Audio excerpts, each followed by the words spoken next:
رب العالمين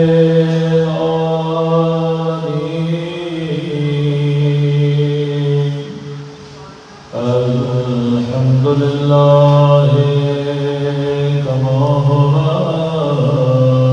أهله الصلاة والسلام على سيد المرسلين وخاتم النبيين أبي القاسم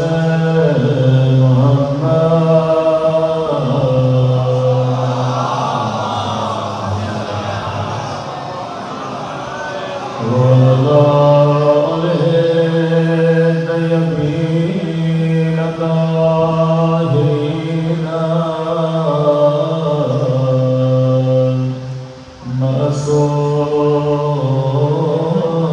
المعصومين صدق الإمام الزمان اللهم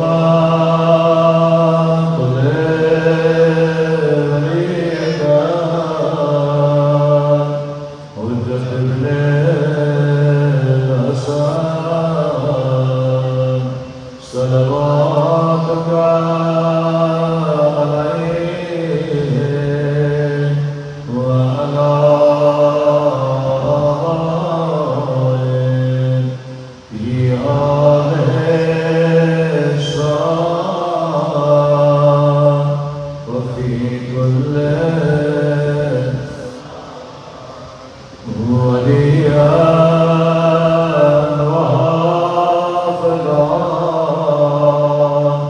وعائلا وناصرا ودليلا وعينا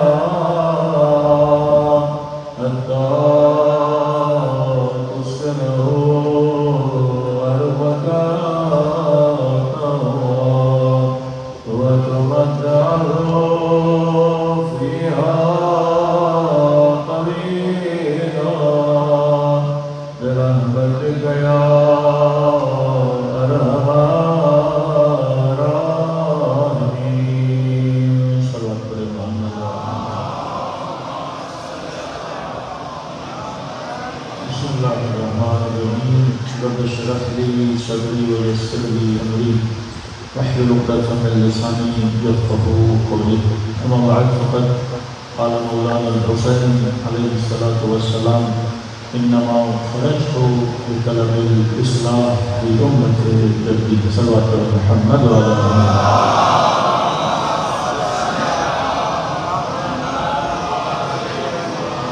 دعا دے پروردگار عالم ہم سب کی عبادتوں کو اپنی بارگاہ میں قبول فرمائے اور جس مقصد زندگی کو لے کر فرش رائے تمام اللہ رائے خدا ان مقاصد میں بھی ہم سب کو کامیابیاں نصیب فرمائے۔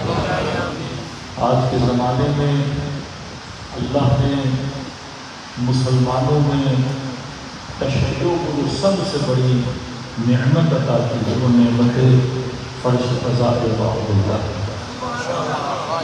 یعنی اس نعمت کا احساس انسان اپنی نسلوں میں کر سکتا ہے کہ اگر مجلس حسین نہ ہوتی آج ہمارے پاس یہ شعور نہ ہوتا۔ دنیا کی کوئی قوم نہیں ہے جس کے بچے جن کی نسلیں اس قدر لیکچر سنتی ہوں جتنے شیعہ سنتے ہیں۔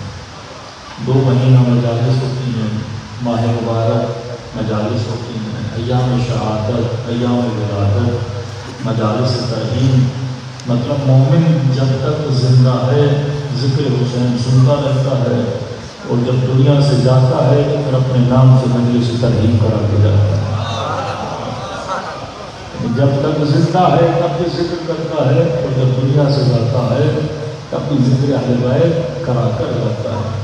اب دنیا اعتراض کرتی ہے ذکر میں شیعوں کو کیا دیا، اتنا خرچہ اتنا اہتمام کرتے ہیں مجلس امام حسین کا، مجلس اپنی جگہ، وہ علم وہ تعزیہ یہ سارے کرتے نکالے، کسی اندازے کے مطابق انہوں نے لگایا کہ تقریباً 3.5-4 ارب روپیہ 2 مہینے میں شیعہ قوم امام حسین پہ خرچ کر دیتے ہیں۔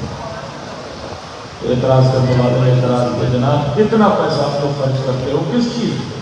تو کہا کہ ہم مجلس سننے جاتے ہیں۔ تو کہا اچھا نہیں تھا یہ پیسہ کسی ہاسپٹل میں لگا دیا جاتا، اچھا نہیں تھا یہ پیسے یتیم خانوں پہ لگا دیے جاتے، اچھا نہیں تھا یہ پیسہ بیواؤں کی مدد کے لیے استعمال ہوتا، آپ لوگوں کو مجلس سے ملتا کیا ہے؟ جب تک آپ دشمن کو جواب نہیں دیں گے کیونکہ یہ مکتب عقل ہے۔ معصوم فرماتے ہمارا چاہنے والا صاحب عقل ہوتا ہے، تو جو صاحب عقل ہے وہ اپنے ہر عمل کے لیے کیا رکھتا ہے؟ دلیل رکھتا ہے۔ تو پہلا سوال جناب یہ جتنے اعتراضات ہیں امام حسین کی مجلس پر کی، کیا اس ملک میں دوسری چیزوں پہ خرچے نہیں ہوتے ہیں؟ کیا سینما گھر نہیں بنائے گئے؟ اب ہم پوچھ سکتے ہیں کہ آپ نے جو سینما بنایا یہ نسلیں فلمیں دیکھنے کے بعد جب نکلتی ہیں تو یہ کیا لے کر نکلتی ہیں؟ 14 اگست پہ اس ملک میں اربوں روپے لٹا دیے، صرف گویوں کو سنگروں کو بلا کر پوری قوم کو نچوایا گیا۔ ہم نے تو نہیں کہا کہ آپ اتنا پیسہ وہاں کیوں لگا رہے ہو؟ اسی پاکستان میں کنسرٹس ہوتے ہیں، بڑے بڑے سنگر بلائے جاتے ہیں، 50-50 لاکھ 1-1 کروڑ دے کر ان سنگروں کو بلایا جاتا ہے، اس پر کسی نے اعتراض نہیں کیا۔ سارا اعتراض ہے مجلس حسین بن علی پر۔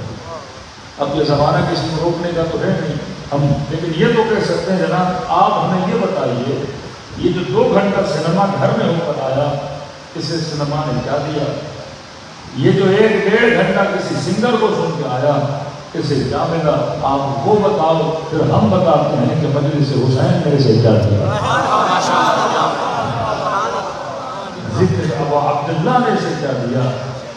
اور اگر پہلے جواب دینا مشکل تھا لیکن 2025 میں تو بڑا آسان ہے کہ تم مسلمانوں کے پاس سب کچھ ہے، روزہ ہے، حج ہے، زکات ہے، صوم ہے، صلاۃ ہے، ہر شے مسلمان کر رہے ہیں، لیکن 5 منٹ کے لیے ہوتی ہے۔ سب کچھ کرنے کے بعد بھی 40 ملک مل کر بھی ایک بہادر رہبر پیدا نہ کر سکتے۔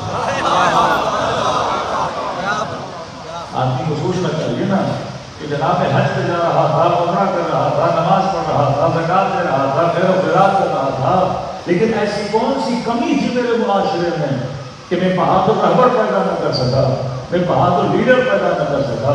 آج اگر اہل سنت کے کلیجوں کو ٹھنڈک بھی دی ہے تو شیعہ رہبروں نے ٹھنڈک دی ہے۔ آج اگر امت کے چہرے پہ ہلکی سی مسکراہٹ بھی لائی تو مکتب اہل بیت کے رہبروں نے لائی۔ اب سوچنا پڑے گا نا کہ شیعہ معاشرے میں ایسا کیا ہے جو تمہارے معاشرے میں نہیں ہے؟ تو جب دونوں معاشروں کو دیکھا گیا تو ان کے معاشرے میں نماز کی تھی، حج کی تھا، زکات کی تھا، خیر و خیرات کی تھا، تو شیعہ معاشرے کو دیکھا یہاں بھی نماز تھی، حج کی تھا، زکات کی تھا، خیر و خیرات کی تھا۔ وہ عمرے پہ جا رہا تھا، شیعہ عمرے پہ جا رہے تھے، وہ حج کرنے جا رہا تھا، ہم بھی حج کرنے جا رہے تھے۔ جناب پھر وہ کون سی ایسی چیز تھی جو میرے پاس تھی پر تیرے پاس نہیں تھی؟ میں نے کہا جو تو کر رہا تھا وہ میں کر رہا تھا، بس ایک چیز کی کمی تھی، تو سب کر رہا تھا پر فرش عذاب حسین ابن علی نہیں تھا۔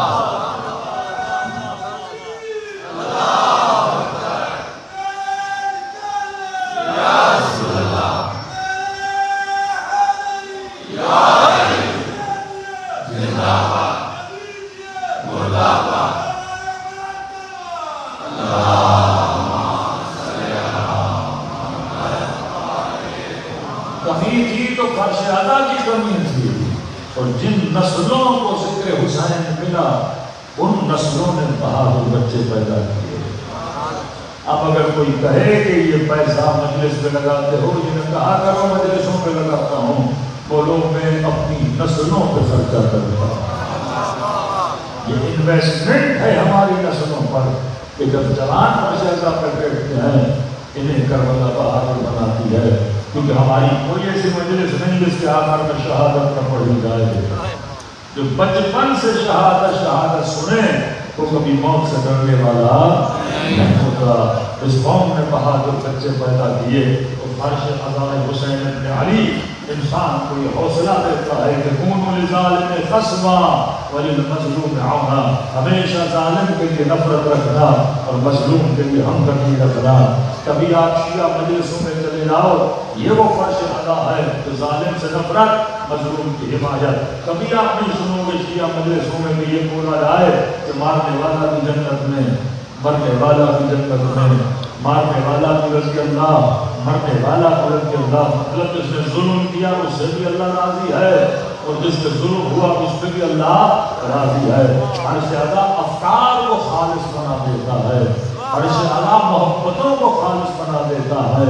حسین ملاوٹی محبتوں سے نکال کر ہمیں خالص محبت میں ملا دیتے ہیں، اور یہ سکھاتے ہیں کہ مومن محبت اس سے کرنا جو اللہ پہ محبت ہو، نفرت بھی اس سے کرنا جو اللہ پہ نفرت ہو، کبھی ایسے سے محبت نہ کرنا جو نفرت کے لاحق ہے۔ تو مولا نے ایک لکیر کھینچی، ہمارے اندر ملاوٹی محبتیں نہیں ہیں کہ قاتل سے بھی محبت کرے، مقتول سے بھی محبت کرے، علی سے بھی محبت کرے، جس نے علی کو سب کو شتم کیا اس سے بھی محبت کرے، سیدہ سے بھی محبت کا دعویٰ کرے، اور جنہوں نے ظلم کیا ان سے محبت کا دعویٰ کرے۔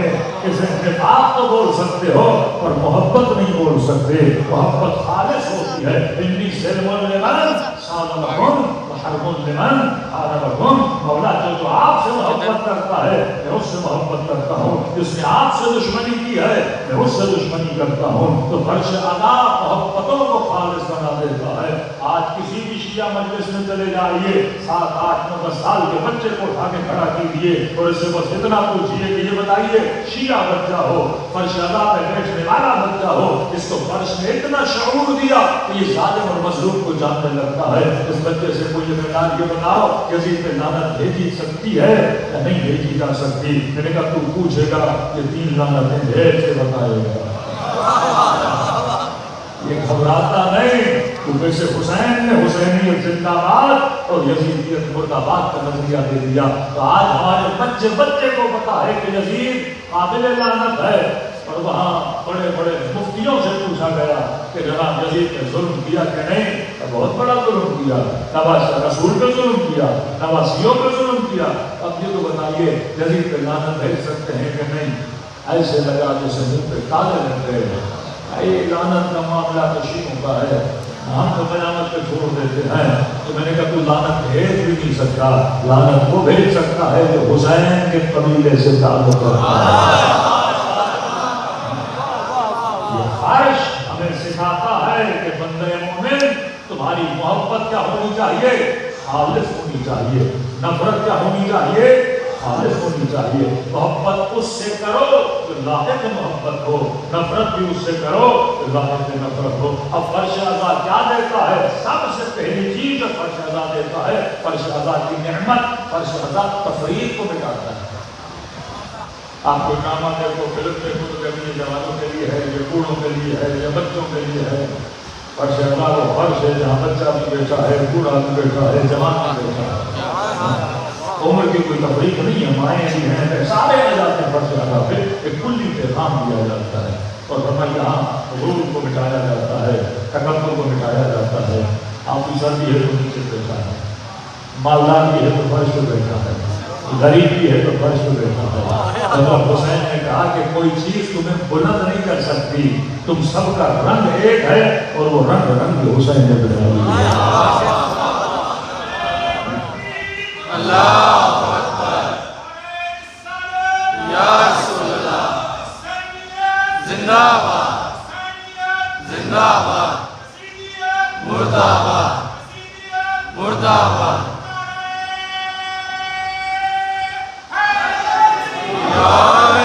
اب فرش اعلیٰ ہمیں کیا دیتا ہے؟ خلاصتاً 5 عین اپنے ذہن میں یاد کر لیں کہ فرش اعلیٰ سے ہمیں 5 عین ملتے ہیں۔ ایک عاشورہ عین سے شروع ہے، آسانی سے ترتیب یاد کر لیں۔ کوئی بھی پوچھے مجلس میں گئے حسین کی مجلس میں کیا دیتی ہے تو کہو یہ 5 عین ملتے ہیں۔ پہلا عین جو فرش اعلیٰ دیتی ہے وہ عین عقل ہے۔ چھری خود ہو جائے نا تو پتھر پہ رکھ کے تیز کی جاتی ہے، عقلیں جب کمزور اور خود ہو جائے نا تو حسین کی مجلس عقلوں کو تیز کرتی ہے۔ عقل تیز ہوتی ہے، کبھی بندہ 30,000 کے لشکر کو چھوڑ کے حسین کی طرف روانہ ہوگا، اور دنیا تو اکثریت کی طرف ہوتی ہے نا، اور 30,000 کا لشکر چھوڑ کر امام حسین کی طرف جا رہا ہے، کیونکہ پہلے عقل کند تھی، جب حسین سے ملا تو حسین نے عقل کو تیز کر دیا۔ یہی زہیر نہیں جا رہا تھا امام حسین کے پاس، لیکن مولا نے بلایا، گیا واپس آیا تو بدل گیا، اب عقل کیا ہو گئی؟ تیز ہو گئی۔ کئی لوگ گمراہ ہوتے ہیں، حسین کی مجلس میں آنے کے بعد حسین انہیں حر بنا کے واپس بھیجتے ہیں، کربلا جانے کے بعد وجود ان کا بدل جاتا ہے، کیونکہ فرش اللہ ہمیں کیا دیتا ہے؟ عقل دیتا ہے۔ اب عقل مند کا پتہ کیسے چلے؟ امیر المومنین فرماتے ہیں عقل مند کا پتہ اس کے انتخاب سے چلتا ہے، اس کی سلیکشن سے چلتا ہے، اس کے چناؤ سے چلتا ہے۔ پر میرے شیعہ سب سے زیادہ عقل مند ہے، کیوں؟ علی بن ابی طالب، کیونکہ انہوں نے علی کو چنا۔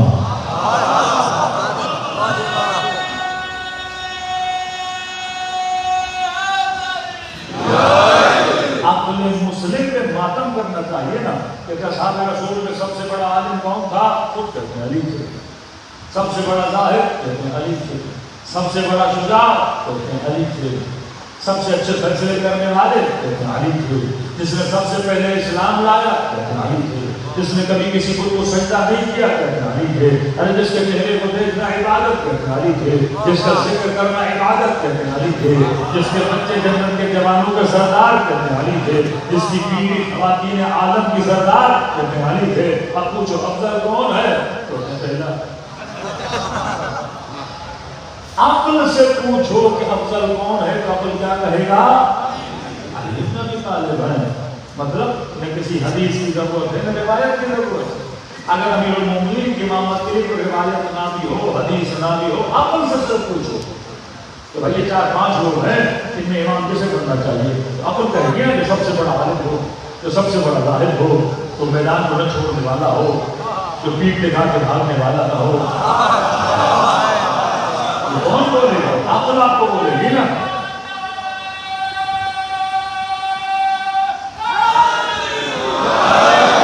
عقل کہے گی اعلیٰ سے اعلیٰ کو چنو، بہتر سے بہتر کو چنو، کیونکہ فطرتاً خدا نے بشر کو عاشق کمال بنایا۔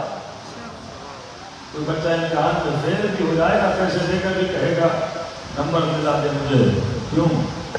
کیونکہ کمال ہر کسی کو پسند ہے، فیل بھی ہو کسی کو پسند نہیں، ناکام ہونا کسی کو اچھا نہیں لگتا، جھوٹے کا جھوٹا لقب بھی ملے آدمی کیا ہو جاتا ہے؟ خوش ہو جاتا ہے۔ جیسے آپ کا وزیر اعظم کتنا خوش ہے، سب کو پتا ہے کہ جیت کے آئے نہیں، لیکن لقب اچھا لگتا ہے۔ اچھا لقب ہر کسی کو کیا لگتا ہے؟ اچھا لگتا ہے۔ تاریخ میں ایسے لوگ تھے جن کو اپنے ایمان کا پتہ نہیں تھا، اور لوگ امیر المومنین کہتے تھے، بڑا خوش ہوتے تھے۔ کمال ہر کسی کو پسند ہے نا، بشر کے اندر خدا نے رکھا، یہ کیا ہے؟ عاشق کمال ہے۔ کسی نے کہا مولانا میرے بچے کو فلاں گلوکار اس کو سننا بہت ہے اور کہتا اس کی آواز بڑی اچھی ہے، میں نے کہا کیا مسئلہ ہے؟ تو مولانا گلوکار اس کی تعریف کر رہا، آواز اچھی ہے، اچھی آواز ہے کبھی تو کر رہتا ہے، آپ اچھی آواز کو برا تو نہیں کہہ سکتے نا۔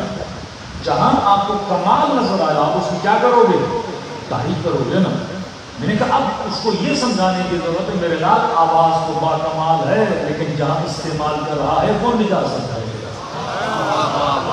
اپنی آواز کو نعت میں استعمال کرتا، مدح خدا میں استعمال کرتا، دعاؤں میں استعمال کرتا، راہ خدا میں استعمال کرتا، تو خدا نے اگر کسی کو باکمال عقل دی ہے، باکمال بدن دیا ہے، باکمال صورت دی ہے، جو کچھ چیزیں باکمال ہیں، لیکن سوال یہ ہے کہ اپنے کمال کو استعمال کہاں پہ کر رہا ہے؟ تو فرمایا مجلس حسین جو پہلا عین ہمیں دیتی ہے وہ عین عقل ہے۔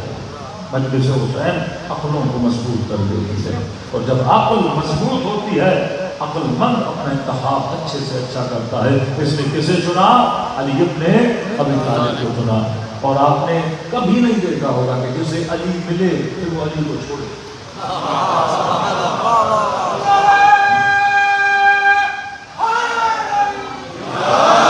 یہ کوئی ڈھکی چھوٹی بات تو نہیں ہے نا۔ جس نے امیر المومنین کو اپنا پہلا امام مانا، بالکل کم ملتا ہے کہ کوئی علی لینے کے بعد علی کو چھوڑے، لیکن جس نے فلاں کو اپنا پہلا مانا، سینکڑوں کے کھاتا ہوں پہلا ماننے کے بعد چھوڑ کے پھر علی کے در پہ آ جاتا ہے، کیونکہ عقل انسان کو علی چھوڑنے نہیں دیتی ہے۔ نقل والے اپنے آباء و اجداد کی تقلید پہ چلنے والے، جیسے جیسے عقل بشر بیدار ہوتی ہے انسان اہل بیت کے پاس آ جاتا ہے۔ تو پہلی چیز اور پہلا عین جو فرض ادا دیتا ہے وہ عین کیا ہے؟ عین عقل ہے۔ مرنے والا رضی اللہ، مارنے والا رضی اللہ، یہ باتیں عقل کو ہضم ہونے والی نہیں ہے۔ مثقال ذرۃ خیرا یرہ، مثقال ذرۃ شرا یرہ، اللہ کہتا ہے شر کا ذرہ بھی کرو گے حساب لوں گا، خیر کا ذرہ بھی کرو گے حساب لوں گا۔ جہاں جا یا ایھا الذین آمنوا اس کے فوراً بنائے وعملوا الصالحات، اے صاحبان ایمان کیا کرو؟ عمل صالح انجام دو۔ اب یہ تو نہیں ہے کسی کی نگاہ رسول پہ پڑ گئی اب اس کے سارے گناہ کیا ہو جائیں؟ معاف ہو جائیں۔ یہ مسیحیت کا عقیدہ ہے کہ خدا نے عیسیٰ کو، حضرت عیسیٰ سولی پہ چڑھ گئے لہٰذا جتنے مسیح ہیں وہ جتنے بھی گناہ کرے خدا عیسیٰ کے صدقے میں سب کے گناہ کیا کر دے گا؟ معاف کر دے گا۔ یہ عقیدہ قرآنی عقیدہ بھی نہیں ہے، عقلانی عقیدہ بھی نہیں ہے کہ آج کا مسلمان چھوٹا سا گناہ کرے خدا قیامت کے کہے کہ جہنم میں پھینکا جائے تو یہ سوال تو کرے گا خدا انہوں نے اتنے بڑے بڑے قتل کیے تو انہیں جنت میں بھیج رہا ہے اور میرے چھوٹے گناہ کی وجہ سے مجھے کہاں بھیج رہا ہے؟ جہنم میں بھیج رہا ہے۔ تو پہلی چیز جو فرض ادا نسلوں کو سکھاتی وہ عین عقل ہے۔ دوسرا عین علم ہے۔ فرض ادا نسلوں کو علم دیتا ہے، نسلوں کو شعور دیتا ہے، اور عقل کی غذا کیا ہے؟ علم۔ بدن کو کیا چاہیے؟ وٹامن چاہیے، سبزیاں چاہیے، گوشت چاہیے۔ عقل کو کیا چاہیے؟ علم چاہیے۔ علم کہاں سے ملے گا؟ باب مدینۃ العلم سے۔ علم خالص تبدیلی اللہ کہ مولا فرماتے ہیں عقل مند کا پتہ اس کے چناؤ سے چلتا ہے۔ اب اتنا عقل مند کو تھا اس نے علی کو چنا، اب چناؤ کے لیے کیا چاہیے؟ نالج چاہیے نا، میں کس سے چنوں؟ فرمائی اب بندہ امام علی کو چنے لیکن اپنی زندگی میں پتہ نہ ہو شادی کرنی ہے، بیوی کا چناؤ کیسا ہونا چاہیے؟ خاتون نے شادی کرنی ہے، شوہر کا چناؤ کیسا ہونا چاہیے؟ لباس مارکیٹ سے لیا، لباس کا چناؤ کیسا ہونا چاہیے؟ کلام کرے زبان سے، الفاظ کا چناؤ کیسا ہونا چاہیے؟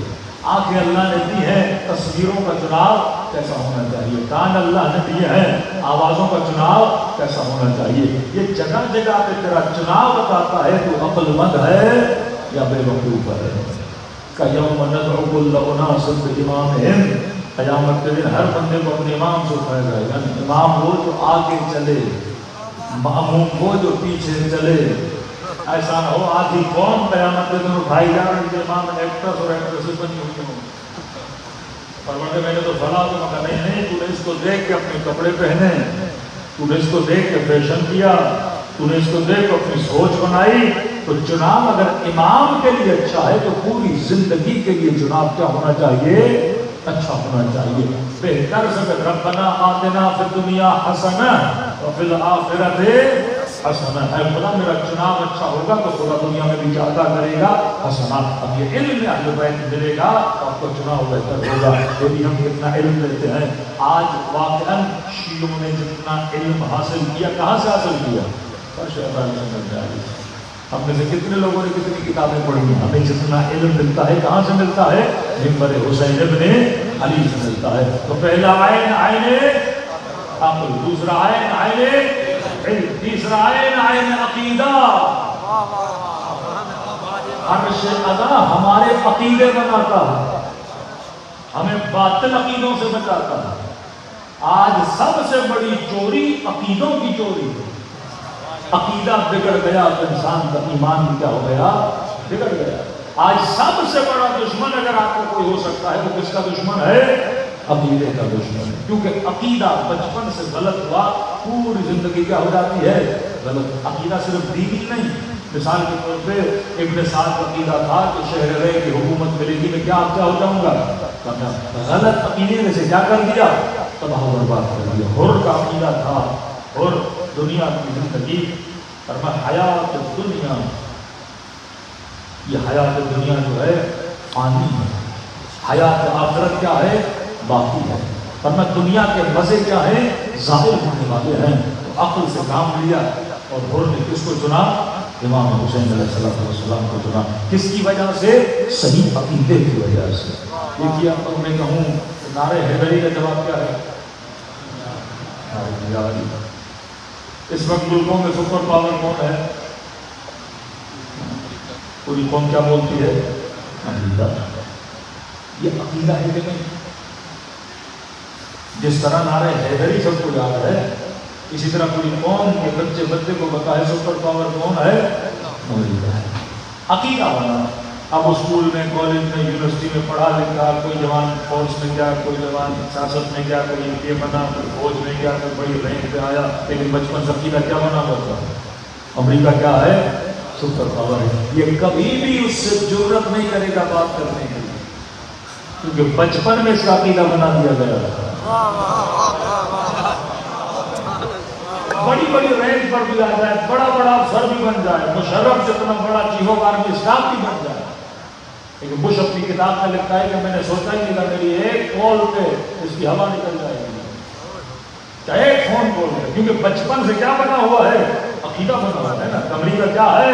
سپر پاور ہے. امریکہ سے کون لڑے گا؟ امریکہ سے پکا کون؟ مطلب کوئی سوچ بھی نہیں سکتا. اور آپ کے رہبروں نے عقیدوں کو اپنی پاؤں اور جوتوں کی نوک پر رکھا.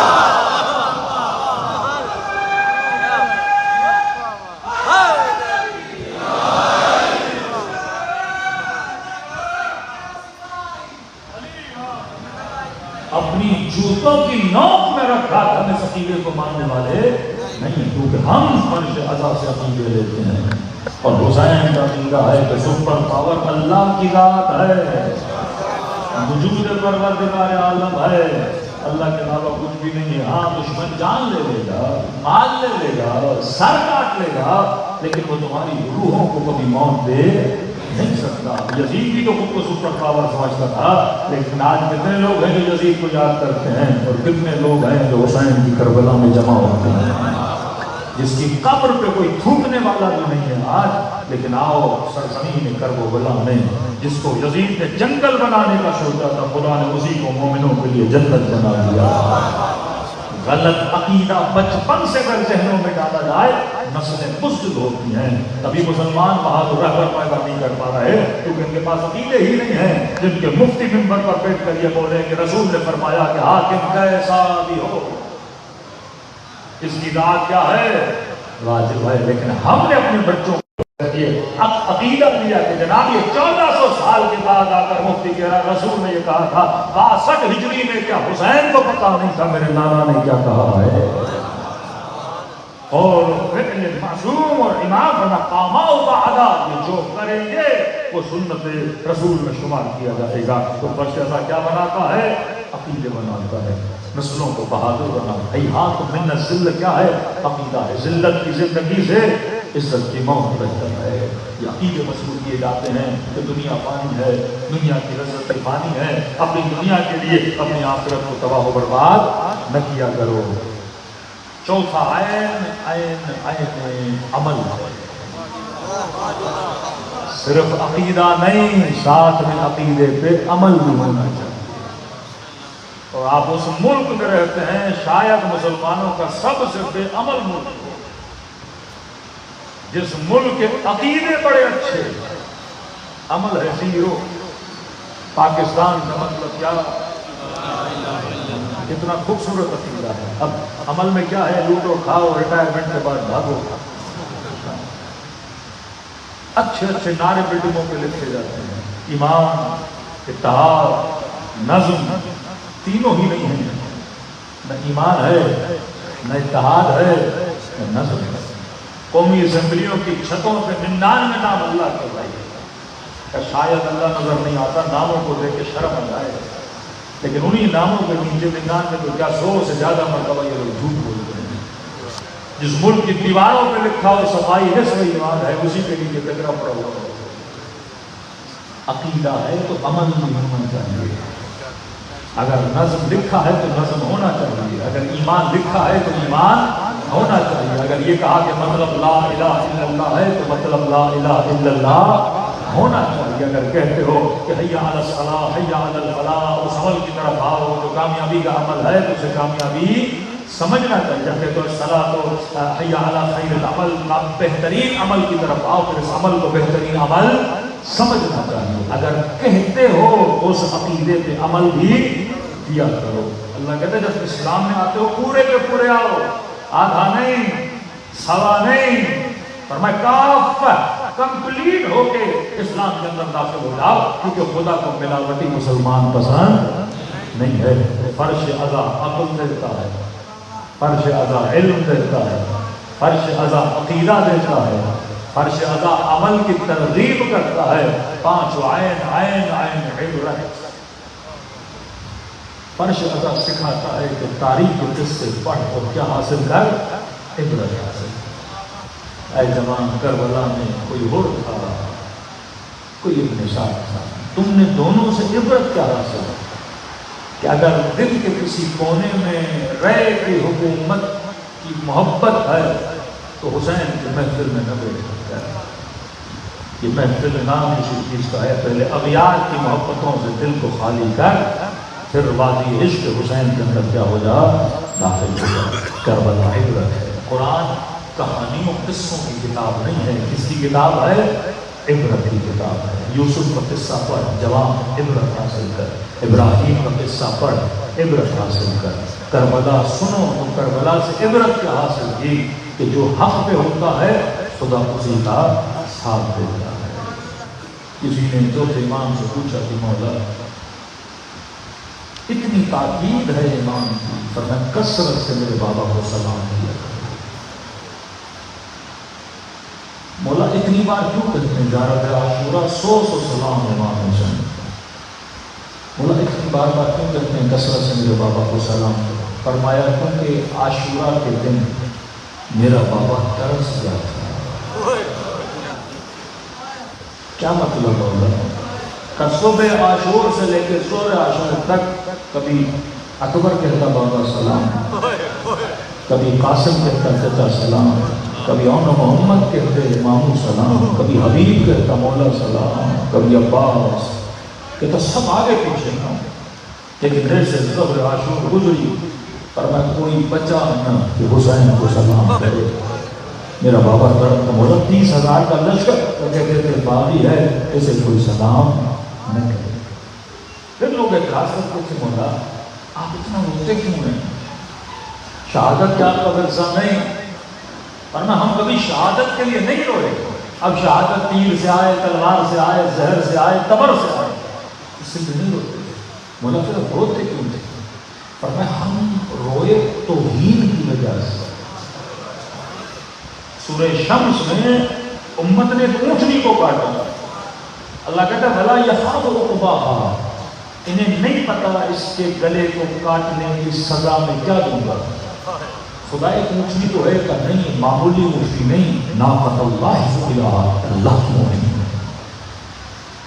فرمایا ہم دکھ یہ کر رہے تھے کہ قتل کر دیا تو چھوڑ دیتے، لیکن توہین اتنی کہ بدن پر گھوڑے دوڑائے ہوئے، توہین اتنی کہ ہونٹوں پہ چھڑی ماری جائے، توہین اتنی کہ بدن سے لباس اتار دیا جائے. تو وہ لئی کہے کہ جب مختار نے حسین کے بدن پہ پہنچا ہر چھڑے لگ چکی تھی. لئی پھر تو نے کیا کیا تھا؟ میری حسین کی انگوٹھی پہ نگاہ پڑ گئی. میں نے بڑی کوشش کی اتارو لیکن اتری نہیں.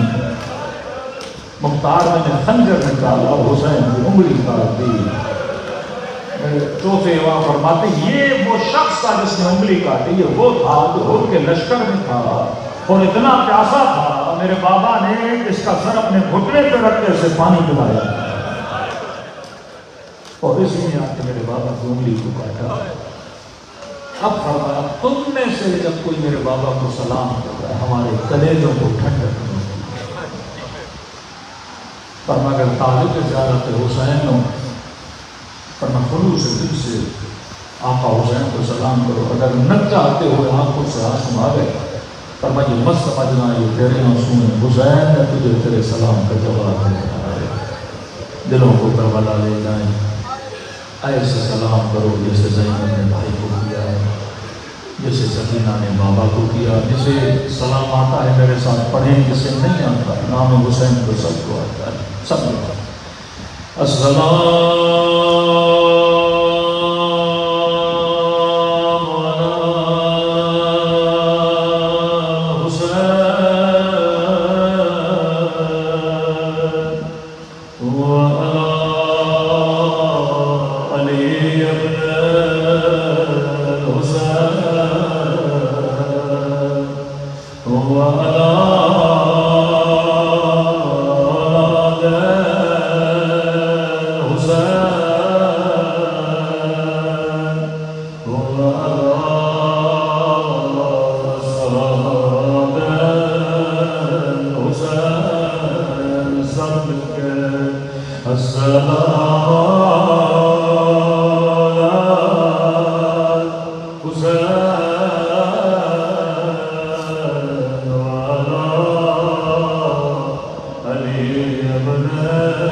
اگلا سلام اس سے بھی درد بھرا سلام کہ کسی ذاکر کے جملے نہیں، امام زمانہ کے جملے نہیں۔ فرمایا میرا سلام ان خشک ہونٹوں پہ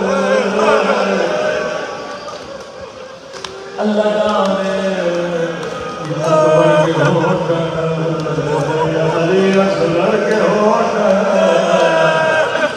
میرا سلام پھٹے ہوئے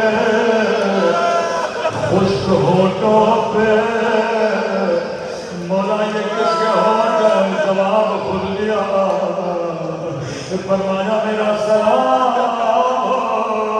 ان خشک ہوٹوں پہ وہ جن پہ لال چھڑے اللہ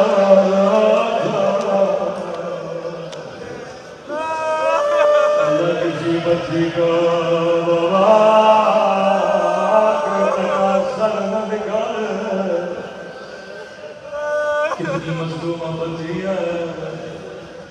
راوی کہتا ہے دو لوگوں کو خیمے سے خدا حافظی میں بڑی دیر لگی، ایک تھے علی اکبر، جب خیمے سے نکلنے لگے کبھی مائیں اندر کھینچتی تھی، کبھی بہنیں اندر بلاتے تھے، کہتا بلاخر امام حسین کو اندر جانا پڑا اپنے لال کو لے کر باہر۔ کہتے دوسرا شہید جسے بہت دیر لگی، نام تھا حسین، کہتے کبھی خیمے کا پردہ اٹھتا تھا، کبھی بھرتا تھا،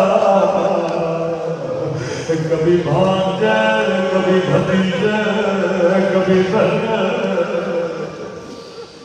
بڑی مشکل سے خیمے سے باہر زلجنا پر سوار ہوئے، کہا زلجنا جلدی کر میدان میں لے کر چل، کہیں میری بہنیں دوبارہ مجھے روک نہ لے۔ یہ بے زبان چند قدم چلا پھر یہ رک گیا، امام نے کہا چل، لیکن زلجنا نے چلا۔ کہنے لگے زلجنا کیا تو نے بھی میرا ساتھ چھوڑ دیا؟ میرا اکبر گیا، میرا عباس گیا، بے زمانے کا مولا چلو تو کیسے چلو؟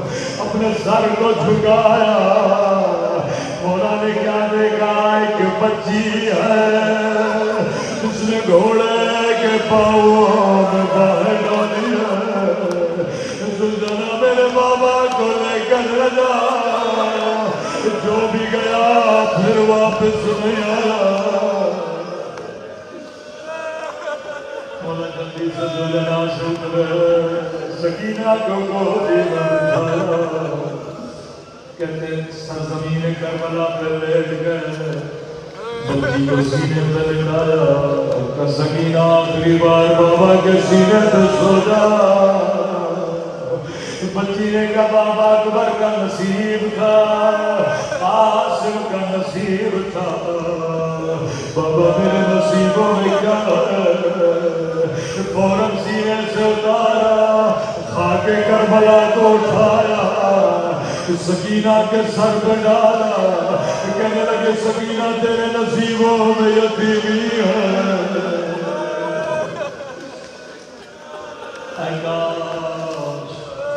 بچی نے صرف یہ خاک دیکھی ہوتی، کیونکہ زینب فرماتی ہے جب فوجی قتل گاہ میں گئے، کہتی میں نے بھی حسین کو نہیں پہچانا، بدن کی کیفیت تھی نہیں کہ مولا پہچانے جاتے، لیکن جب منظر دیکھا بی بی زینب نے، کہتی میں نے دیکھا ہے کہ 4 سالہ بچی ہے جس نے اپنا سر بابا کے گلے پہ رکھا ہے اور بچی سو رہی ہے، کہتی ہے جیسے بچی کو اٹھانا چاہا، کٹی ہوئی گردن سے آواز آئی ٹھہر جا ذرا،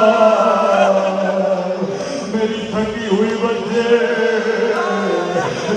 تماچے کھا کھا کر سو گئی ہے آخری کہتی ہے بی بی نے انتظار کیا جب سکینہ ہوش میں آئے پہلا سوال کیا سکینہ تو نے بابا کو کیسے پہچانا میں نے بھی حسین کو نہیں پہچانا سکینہ بدن دو چیزوں سے پہچانا جاتا ہے یا سر سے یا لباس ہے بابا کے بدن پہ سر نہیں ہے بابا کے بدن پہ لباس نہیں ہے کہنے لگی بھوپی اماں جب میں گودی قتل گاہ میں آئے مجھے کہیں بابا نظر نہیں آیا کبھی کس لاشے پہ کبھی کسی لاشے پہ میں نے رو کر کہا بابا تیری تھکی ہوئی بچی وہ تماچے کھا کھا کے آنے والے بچے ایک مرتبہ کٹی ہوئی گردن سے آواز آئی الہیہ الہیہ آجا میری پیاسی بچے آجا تماچے کھا کھا کے آنے والے بچے ماتم حسین